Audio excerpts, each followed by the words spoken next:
Petit 5. Au-delà de Sinésia. L'idée naquit d'abord comme un murmure. Jusqu'ici, tout ce qui existait à Sinésia semblait stable, définitif, même son propre espace en mouvement s'inscrivait dans l'équilibre global de la cité. Pourtant, une question s'était insinuée en lui. Si Sinésia est un monde de pensée et de création, qu'y a-t-il après? Il observa l'horizon. Là où la mer se fondait avec le ciel, il sentit une tension imperceptible, une frontière invisible, non pas physique mais conceptuelle. Sinésia était un monde où l'esprit et la matière s'unifiaient, où l'invisible n'était plus irrationnel. Mais si cette île représentait un état de conscience, alors devait-il exister un autre état au-delà? Il s'approcha du rivage. La mer était paisible, sans marée, sans vagues. Pourtant, il savait que ce n'était pas une fin. Il tendit la main et son esprit toucha une présence qu'il n'avait jamais perçue auparavant. Quelque chose attendait derrière. Il ne pouvait pas partir comme on traverse un océan. Il devait comprendre comment se détacher de Sinésia sans s'effacer lui-même. Alors, il ferma les yeux et s'ouvrit. Son être tout entier se dilata, cherchant une fréquence, une vibration qu'il ne connaissait pas encore.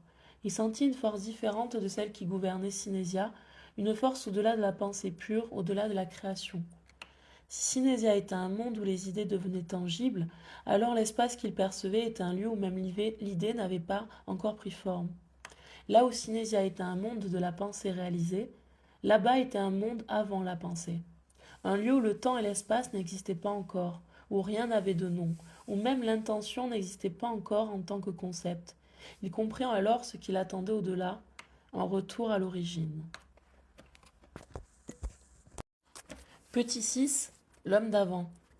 Avant de devenir un créateur, avant même de devenir un chercheur, il était simplement un homme. Un homme parmi des milliards d'autres, piégés dans les rouages du monde ordinaire. Il avait grandi dans une civilisation bruyante, saturée d'informations, où chaque seconde semblait consommée par des impératifs qu'il ne comprenait pas. Travail, argent, statut, pouvoir. Autour de lui, tout semblait fonctionner selon une mécanique préétablie. Il n'avait jamais vraiment su s'y adapter. Très jeune, il avait ressenti une faille, une dissonance entre ce que l'on lui disait et ce qu'il percevait. On lui parlait d'un monde matériel, structuré, tangible. Pourtant, au fond de lui, quelque chose lui soufflait que tout cela était une illusion, ou du moins une réalité incomplète. Mais comment le prouver? Alors, il avait fait comme tout le monde. Il avait tenté de jouer le jeu, études, relations, ambition. Mais rien ne sonnait juste. Le temps passait et avec lui naissaient les premières fissures intérieures. Un jour, il en eut assez.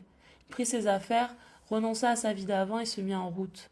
Il ne savait pas où il allait, mais il savait ce qu'il cherchait, quelque chose de vrai. Il passa des années à errer, explorant les mysticismes anciens, les philosophies oubliées, les sciences cachées.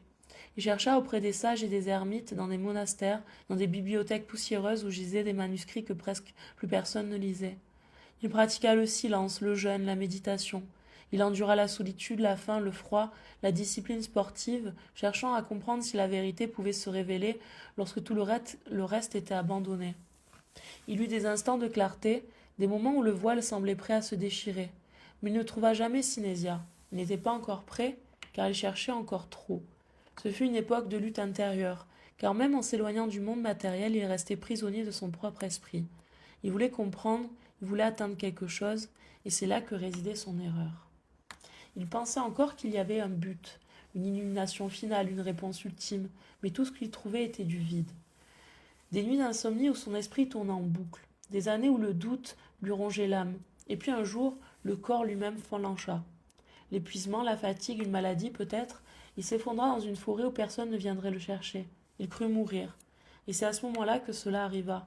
Allongé au sol, incapable de bouger, il cessa enfin de se battre. Plus d'ambition, plus de quête, plus de désir d'atteindre quoi que ce soit, rien. Son esprit, d'abord agité, se calma, un calme qu'il n'avait jamais connu auparavant. Et dans cet instant suspendu, il sentit quelque chose. Non pas une révélation divine ni un savoir caché, juste une ouverture. Une brèche imperceptible dans le tissu même du réel, une sensation qu'il n'avait jamais expérimentée auparavant. Il était libre. C'est là que la clarté lui apparut, pas sous une forme matérielle, mais comme une idée aussi nette que la lumière du jour, un lieu, une île.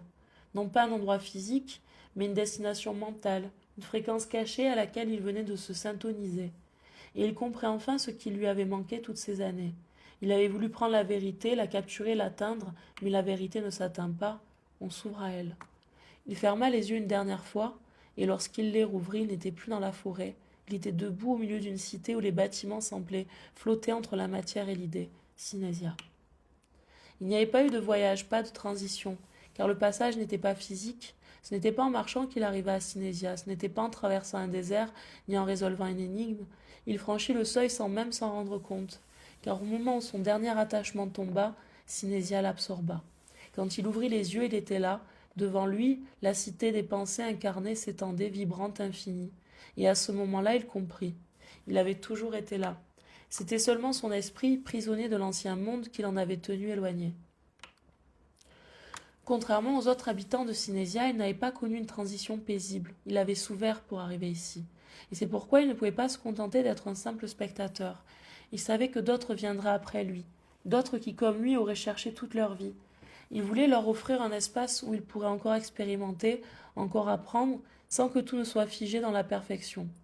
Car il savait que l'harmonie absolue pouvait être une prison subtile, il voulait que Sinésia reste vivante en évolution.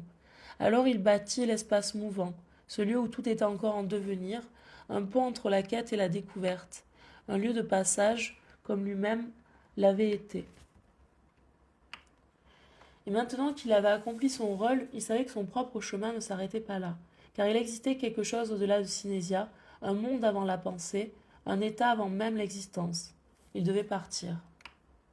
Parmi les êtres de Sinésia, il observa ceux qui fréquentaient son espace, ceux qui osaient questionner, expérimenter, accepter l'incertitude. Un jour, il trouva celui qu'il cherchait.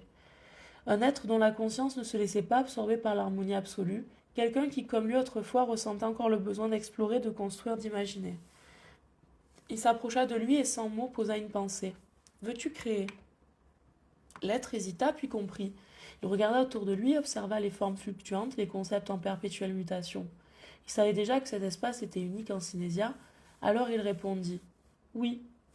Et à cet instant, une transition s'opéra. L'étranger transmit une partie de lui-même, non pas sous forme de pouvoir, mais sous forme d'intention. Il ouvrit à cet autre la perception nécessaire pour comprendre la nature de ce lieu, pour lui donner des contours sans jamais le figer.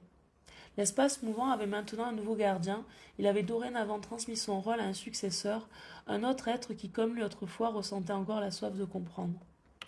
Puis, il marcha vers le rivage, sans peur, sans attachement, car il savait maintenant que tout était un cycle.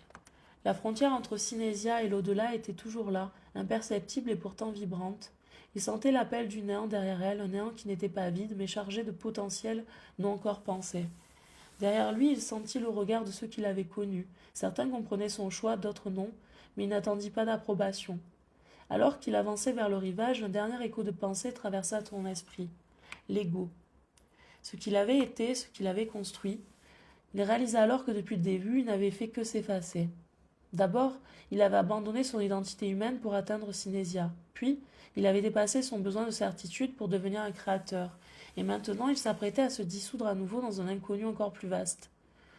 Tout ce qu'il avait cru être, ses pensées, ses doutes, ses aspirations, n'étaient que des formes éphémères, des vagues sur l'océan de l'existence.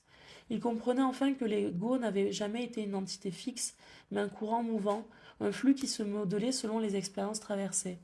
Même son rôle de créateur, qu'il avait cru être un aboutissement, n'était qu'un passage. Tout changeait, tout était impermanent. Alors pourquoi s'accrocher ? Il sourit. Il n'y avait plus rien à défendre, plus rien à préserver. Car il n'avait jamais été qu'une idée parmi d'autres, une vibration temporaire dans l'immensité du réel. Et maintenant, il était temps de laisser l'idée s'éteindre pour que quelque chose d'encore inconnu puisse émerger. Il posa un pied sur l'eau, elle ne s'ouvrit pas, elle ne résista pas non plus. Elle l'absorba, lentement, comme si son être cessait progressivement d'appartenir à Sinésia. Ses contours s'effacèrent, son nom, qu'il avait déjà oublié. Sans regret, sans peur, il commença à disparaître. Il était devenu un explorateur de l'indicible, et au moment où son esprit franchit le seuil, il perçut une dernière chose. Il n'y avait pas de fin, seulement des portes qui attendaient d'être ouvertes. Il devint lumière, sa conscience s'effaça dans quelque chose d'indicible, et il s'évanouit vers l'avant-monde, là où tout commence, là où même la pensée n'a pas encore pris forme.